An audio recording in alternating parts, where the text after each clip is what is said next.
They say love conquers all. But what happens when love faces a strong opponent, like a mother's fierce disapproval or a past filled with deep loss? This is my story. A story of a single mother who finds love again, only to realize that the road to happiness is paved with countless challenges.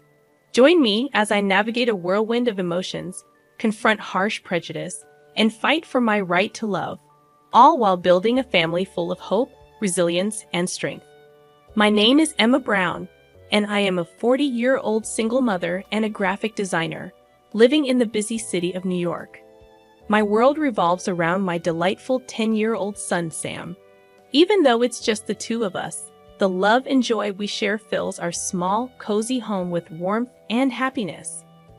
Few years ago, my life changed forever when my husband, David, was tragically taken from us in a car accident. That night was one that I will never forget. I was at the office, burning the midnight oil, preparing for a critical presentation. David had called me several times, but I was so deeply engrossed in my work that I didn't pick up. By the time I finally finished and returned home late at night, a police officer was waiting at my doorstep. "Ma'am, your husband has been in an accident," he said in a calm, steady voice. The moment those words left his mouth, my whole world collapsed. I can still remember that moment vividly, even after all these years.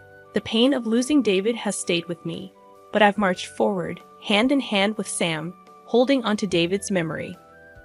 Little Sam may not fully understand what it means to lose his father, but I promised myself I would always be there for him, loving him enough for both of us. "Hey Mom, what's for dinner tonight?" Sam chirps as he drops his school backpack on the floor, just like he does every day after school. "What's your special request tonight?" I ask him with a tender smile, knowing already what his answer will be. "I want your famous mac and cheese," Sam exclaims, rushing to the kitchen and eagerly handing me an apron. As I cook, I cherish the moments we share in the kitchen, laughing, talking about his day at school, and hearing stories about his friends and favorite subjects. Seeing his unfiltered joy always lifts my spirits. After dinner, we settle in for the evening, either watching TV, playing board games, or reading stories together. It's our little nightly ritual, one that I treasure dearly. I kiss Sam on the forehead and whisper, "Sweet dreams, my little champ," as he drifts off to sleep. Once he's sound asleep, I get back to my design work. The late night hours spent immersed in creative projects, with a mug of coffee by my side, are priceless to me. Working from home allows me to balance my job and parenting duties. It's not always easy, but it's worth it. Weekends are our special time. Sam and I go on shopping trips, have picnics in the park, or simply build precious memories together. As a single mom, time and money can be tight, but nothing is more important to me than creating special moments with Sam. Life is far from easy, but every time I see Sam's radiant smile, I am reminded to keep pushing forward. I know David is watching over us, and with that faith, I wake up each day with resilience and hope. It was during one of our usual outings to the park that I first met Jake. Sam was playing on the swings, and I was sitting on a bench, checking work emails. Suddenly, I looked up and noticed that Sam was about to fall off the swing. "Sam!" I shouted as I rushed towards him.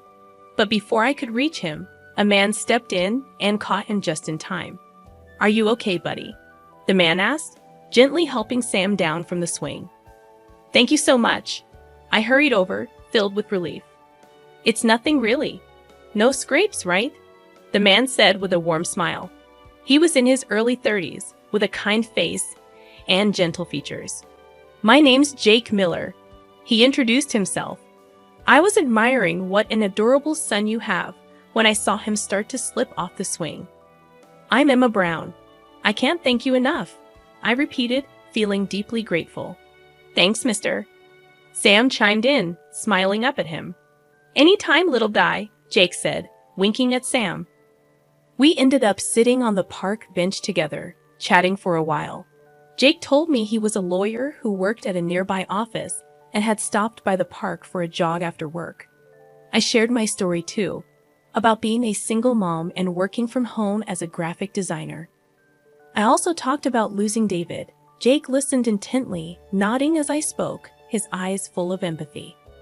You're an incredibly strong woman, Emma. Balancing work and motherhood on your own is truly admirable, he said, his words making me feel warmth I hadn't felt in a long time. When I glanced at my watch, I realized it was already dusk. Oh my, it's getting late. We should head home, I said, standing up. Mia. I'd love to see you again, Jake said, his tone kind yet earnest. Maybe the three of us could have dinner together sometime. His invitation caught me off guard, but before I could respond, Sam chimed in with excitement. Yes, Mom. Let's go eat with him. Seeing Sam's enthusiasm, I smiled and agreed. A few days later, we had a lovely dinner at a local Italian restaurant. Jake brought Sam a small storybook, and he asked me thoughtful questions about my work and life. It all felt so natural, like we were a family. These dinner dates soon became a regular thing, and over time, Jake and I grew closer. With every caring gesture, he brought healing to my heart, and I began to feel happiness I thought I had lost forever. Then one special day, Jake took Sam and me to the zoo. As we watched Sam squeal with excitement at the lions, Jake gently took my hand in his and said, Emma, you fill my life with so much joy. I want to be by your side and Sam's side, today and always. Tears welled up in my eyes at his heartfelt confession. Oh, Jake, you make me happier than I ever thought I could be again, I whispered as I fell into his loving embrace. As my relationship with Jake blossomed, I gradually learned more about his family, especially his mother, Mary, whom he often spoke of with great respect and admiration. Mary was a retired professor from a prestigious university, an accomplished and intelligent woman whom Jake clearly adored. He visited her home regularly for family meals and always spoke highly of her. I'd love for you to meet my mother this Sunday, Jake suggested one evening over dinner. I've told her all about you, and she's eager to get to know you. Though I felt some nerves about meeting his mother, my love for Jake took priority, and I agreed to meet her. That weekend, Jake, Sam, and I went to Mary's house. When we rang the doorbell, an elegantly poised woman answered the door. Hello, Mrs. Miller. I'm Emma Brown. I greeted her warmly, offering her a gift box of gourmet treats, but Mary's expression remained stern, her response rather curt. Ah yes, you're Emma. Do come in, she said flatly, stepping aside for us to enter. We sat down in her pristine living room, with me sandwiched between Jake and Mary on the sofa.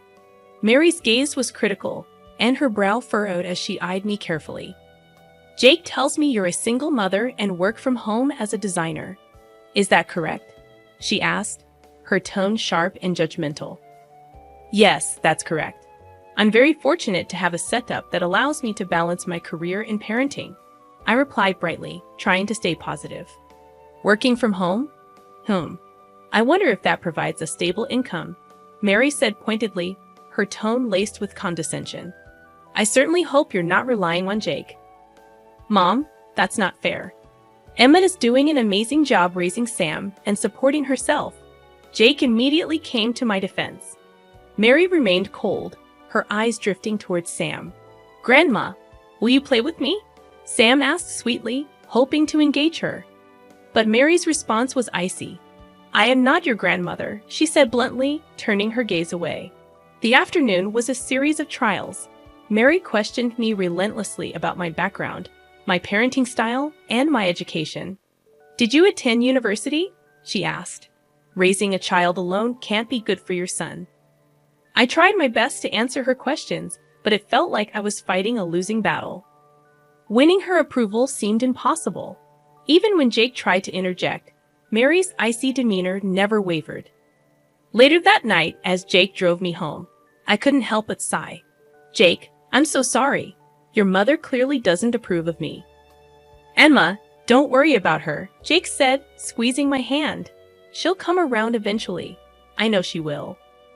Though I managed to smile back at him, I couldn't shake the feeling that Mary's disapproval cast a dark shadow over our future.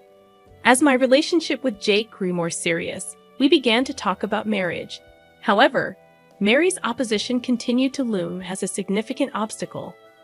One evening, Jake invited me to dinner at a cozy restaurant, but something about his demeanor seemed off. After we were seated, Jake took my hands in his expression full of concern. "Emma, when I'm with you, the whole world seems brighter. Spending my life with you gives me purpose," he said, his voice sincere. Then he reached into his pocket and pulled out a small velvet box. "Emma, will you marry me? I want to build a happy life with you, forever." Tears of joy filled my eyes, and I nodded, unable to contain my happiness. "Yes, Jake. Yes, of course," I cried, falling into his arms. At that moment, we were the happiest couple in the world, but our joy was short-lived. The very next day, Jake called me, his voice weak and filled with tension. "Emma, I told my mom about our engagement," he began, his words trailing off. My heart sank. "She disapproves, doesn't she?" I asked, already knowing the answer. "Yes, she thinks you're not right for me. That, as a single mother with an unstable job, you're only after my money." I was stunned, hurt, and angry at Mary's harsh words. But more than that, I felt guilty for putting Jake in such a difficult position. "Jake, I love you so much. But if your mother is so against us—" "Emma, I choose you," Jake said firmly, cutting me off. "My mother will just have to accept us. I won't let her come between us." Jake's strength gave me the courage to move forward. That weekend, we went to see Mary again, determined to make her understand. We sat down in her living room, and Jake, with a serious expression, spoke to his mother. "Mom, Emma is the woman I love. I'm going to marry her, and I need you to accept that," he said firmly. But Mary's response was cold and unforgiving. "Jake, you're making a mistake. Emma is not good enough for you. Her background, her status as a single mother, it's all wrong. You deserve better." Her words cut through me like a knife. I tried to hold back the tears that were threatening to fall, but it was hard. "Mrs. Miller, I love Jake with all my heart. Please, give us a chance," I pleaded. But Mary's icy gaze never softened. "I will never approve of this marriage," she said firmly. "You will ruin Jake's life, mark my words." That night, Jake held me close as I cried into his chest. "Emma, I won't give up on us," he whispered softly. "I'll convince my mother. I promise." With those words, I knew we had a long road ahead of us. Facing Mary's objections was going to take all the strength we had, but we were ready to walk that difficult path together. As our wedding day approached, the tension between Mary and us only grew worse. Every step of the way, she interfered. From the choice of my wedding gown to the guest list, Mary made it clear that she wanted control. One afternoon, while Jake and I were at the bridal boutique, picking out my dress, Mary barged in unannounced.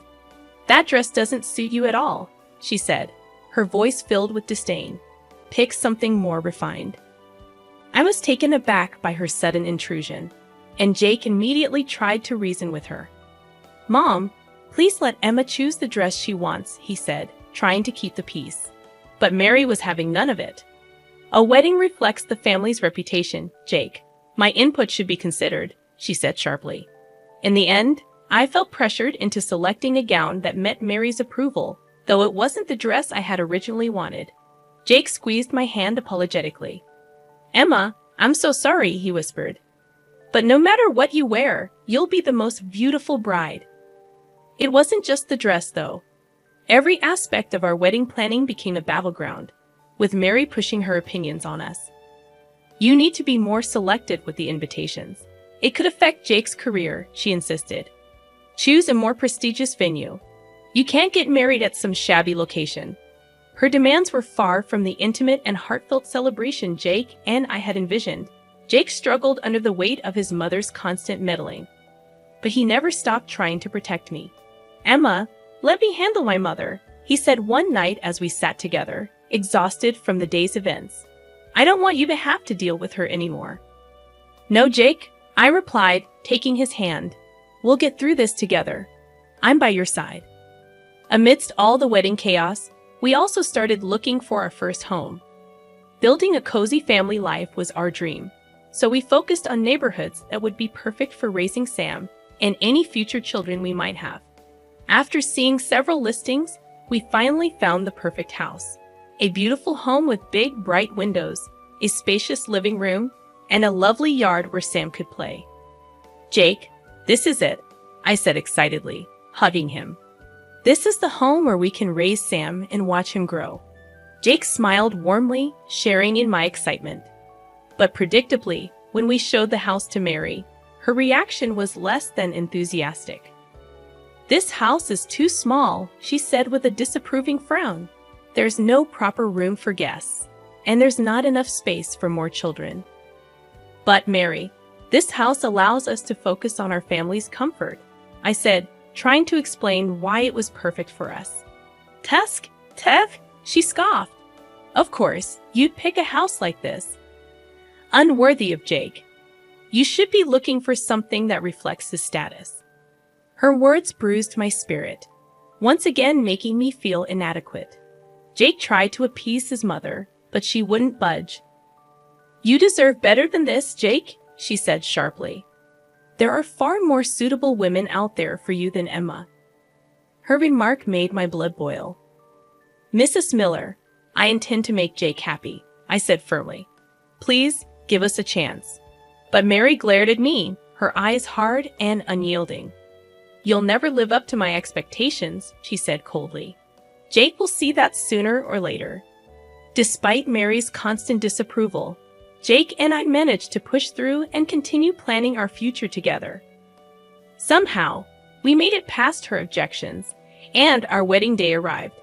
It was a small, intimate ceremony, just as we had wanted. Sam made the sweetest ring bearer, looking every bit the little gentleman in his suit. As I walked down the aisle, my heart swelled with love and joy. This was the moment I had dreamed of for so long. Standing before our family and friends, Jake and I exchanged vows, tears brimming in our eyes. "Emma," Jake began, his voice thick with emotion, "meeting you was the best thing that ever happened to me. I promise to love you, cherish you, and protect you for all my days."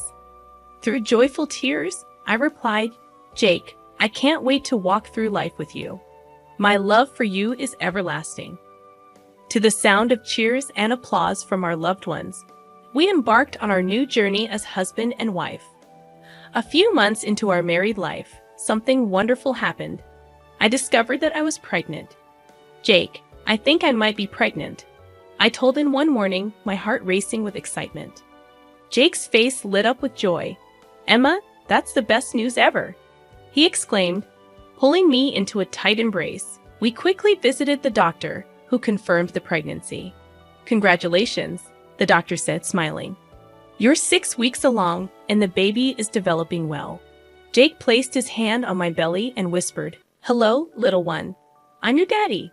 Always remember that I love you more than anything in this world." We shared the happy news with Sam as well. "Sam, you're going to be a big brother," I said with a grin. "There's a baby on the way." Sam's eyes sparkled with excitement. "Yay, I can't wait to meet the baby," he shouted, jumping up and down with joy. Wanting to share the news with our loved ones, Jake called his mother. "Mom, Emma is pregnant," he said excitedly. "You're going to be a grandmother. Congratulations." But Mary's response was far from enthusiastic. "Are you sure she's pregnant?" she asked coldly. Jake was taken aback. "Mom, what do you mean?" "Of course, she's pregnant." The doctor confirmed it. "She must be trying to trap you," Mary said harshly. "I bet she's faking the pregnancy to get your money." Anger flashed across Jake's face. "Mom, that's not true. Emma loves me, and we're starting a family together." "You're being deceived, Jake," Mary replied, her voice full of disdain. "That woman is cunning. I can't believe you're falling for this." Jake hung up the phone in frustration. "Emma, I'm so sorry," he said, taking my hands in his. "My mother doesn't believe you're pregnant, but I know the truth. Don't worry, we'll get through this." A few days later, while I was out shopping, I began to feel like someone was watching me. At first, I brushed it off, thinking it was just my imagination. But as the days went on, the feeling only grew stronger. Someone was definitely following me. Jake, I think I'm being followed. I confided in him one evening, my voice filled with unease. Jake's brow furrowed with concern. Emma, I've noticed it too. That's why I asked my friend John to investigate. He's a private detective. Just then, Jake's phone rang. It was John, his detective friend. Jake, I have some news about the investigation, John said. It turns out your mother has been having Emma followed. Jake was dumbfounded. What? My mother is having Emma followed? Yes, John confirmed. She hired someone to keep an eye on Emma's activities. Jake looked at me apologetically. Emma, I'm so sorry. I had no idea my mother would go this far. I was at a loss for words, my legs nearly giving out from under me. Why? I whispered. Why would she do this? I haven't done anything wrong. Jake pulled me into a tight embrace. What my mother did is unforgivable, he said softly. I won't let anyone hurt you. That evening, Jake confronted his mother. Mom, why did you have Emma followed? He asked, his voice full of anger. She's done nothing to deserve this. Mary remained defiant. I needed to verify if she was really pregnant, she said coldly. That woman can't be trusted. Your prejudice is tearing us apart, Jake said, his voice shaking with emotion. Emma is my wife and the mother of my child. You need to accept that. But Mary's icy gaze never wavered. I will never accept her, she said firmly. She'll ruin your life, Jake. Despite Mary's unrelenting disapproval, Jake and I still hoped to mend our relationship with her. As my pregnancy progressed smoothly into the second trimester, and with the baby's health looking good, we decided to invite Mary over for dinner. Emma, this is our chance to improve things with my mom, Jake said optimistically. Let's show her your kind heart. I nodded in agreement. You're right, Jake. I want to make things better for Sam and the baby. I wanted to have a peaceful family.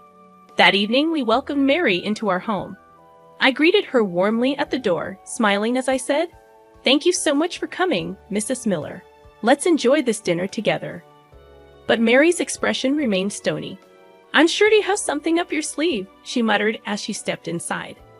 Throughout the meal, Mary's interrogations continued. Are you really pregnant, Emma? She asked, her eyes narrowing. You barely look like you're showing. Fighting to stay composed, I replied, Yes, the baby is growing well. My bump isn't very noticeable yet, but everything is going fine. Mary said, her voice dripping with suspicion. I wonder if you're lying, trying to trick Jake into giving you money. Her words cut deep, but I forced myself to stay calm. Jake slammed his hand on the table, his voice filled with anger. Mom, stop it. Quit insulting Emma. The rest of the dinner passed in tense silence. By the end of it, I was emotionally drained. Jake, I'm going to step outside for some fresh air, I said, heading out to the backyard. As I stood by the pool, staring at the water, I heard Mary's footsteps behind me. Emma, I will never approve of you, she said coldly.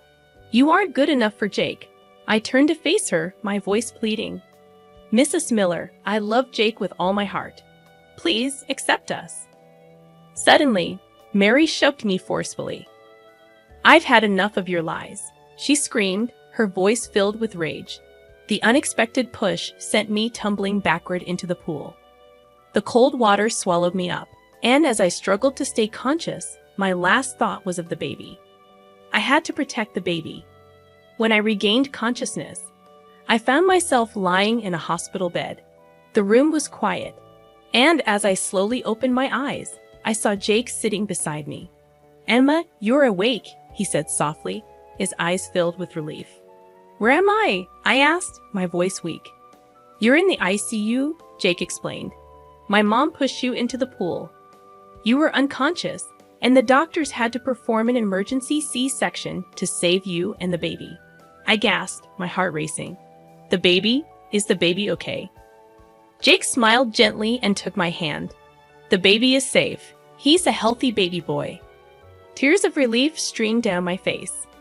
I want to see him, I whispered. Jake pressed the nurse call button, and a few minutes later, A nurse entered the room, pushing a small bassinet. "Here's your baby, Mrs. Brown," she said, smiling warmly. Jake lifted our baby boy from the bassinet and placed him in my arms. The moment I held him, I was overwhelmed with an indescribable feeling of love and joy. His tiny hand wrapped around my finger, and I whispered, "My precious baby, you've been so brave. Mommy is so glad you're safe." Jake leaned over and kissed the baby's forehead. "Hey, little guy. Daddy loves you so much," he said softly. The nurse smiled as she watched our emotional reunion. "Have you decided on a name for the baby yet?" she asked. Jake and I exchanged a glance and smiled. "Hope," I said. "His name is Hope." "That's a beautiful name," the nurse said with a smile. "Congratulations." As I held Hope in my arms, a sense of peace washed over me. But then I remembered Mary. "What about your mother?" I asked Jake, my voice trembling. Jake's expression darkened. "She's been arrested for attempted murder. She'll have to face trial." "I see," I said, my emotions swirling. "Right now, you and Hope are all that matters," Jake said, kissing my cheek. "We'll leave the rest to the courts." Mary's trial made headlines, and in court, she refused to admit any wrongdoing. "That woman is a liar. She only got pregnant to trap my son," she shouted, her voice filled with anger. But the truth was clear. Hope's existence couldn't be denied. With my testimony and the overwhelming evidence, Mary was found guilty. "The defendant is hereby sentenced to 5 years in prison," the judge declared, and I breathed a sigh of relief as Jake supported me out of the courtroom. We were immediately surrounded by reporters. "Mrs. Brown, how do you feel about the verdict?" one of them asked, shoving a microphone in my face. I stood tall, my voice firm. "I did what any mother would do. I protected my child. That's a parent's responsibility." Jake, holding Hope, added, "We will face the future together with hope in our hearts." A few months after the trial, Jake, Sam, Hope, and I settled into our happy new life. Jake was thriving in his career as a lawyer, and I was managing both my design business and parenting duties. Our family had faced so many hardships, but we had come out stronger on the other side. One day, Sam came running into the living room, his eyes wide with excitement. "Mom, Hope just walked," he shouted. I rushed to the living room and saw our 10-month-old son toddling around, taking his first wobbly steps. "Hope, you're walking," I exclaimed, scooping him up in my arms, tears of joy filling my eyes. Jake came home later that evening, and when I told him about Hope's first steps, he beamed with pride. "Good job, little man," he said, ruffling Hope's hair. "You'll be running marathons before we know it." We hugged our children tightly, knowing that we had built a strong, loving family, one filled with hope, resilience, and unwavering love. Despite everything we had been through, we had emerged victorious. Our bond as a family had only grown stronger. As I looked out the window and watched the sunlight streaming in, I knew that no matter what challenges lay ahead, we would face them together, hand in hand. Because in the end, it was our love, our hope, and our family that would carry us through.